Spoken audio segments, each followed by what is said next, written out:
কাল, আজ এবং কাল। আমাদের সমগ্র জীবন এই তিনটির আশেপাশেই ঘুরতে থাকে। আমরা সবসময় বিগত সময়ের বিষয়ে ভাবতে থাকি।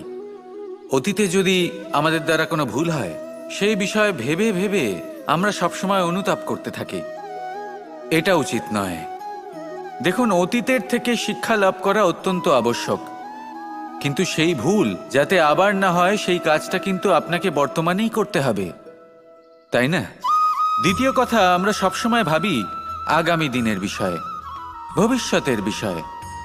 আমরা ভাবি যে কাল করে নেব, আজ এই কাজ করতে পারছি না, কোনো ব্যাপার নয়, কাল করে নেব। আজ কাজটা শুরু করতেই পারলাম না, কোনো ব্যাপার নয়, কাল করে নেব। আজকের দিনটাই ভালো ছিল না, কোনো ব্যাপার নয়, সেটা কাল করে নেব। ব্যাপারটা বুঝুন, আপনি নিজের সময় নষ্ট করছেন। দেখুন, এই যে কাল, তা কখনোই আপনার হাতে আসবে না।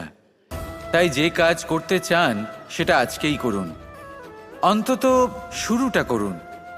কারণ এই আগামী সময়, তা সবসময় আপনার থেকে এক কদম আগে থাকবে, একদিন এগিয়ে থাকবে। জানেন কেন? কারণ এই কাল আপনার জন্য অপেক্ষা করবে না।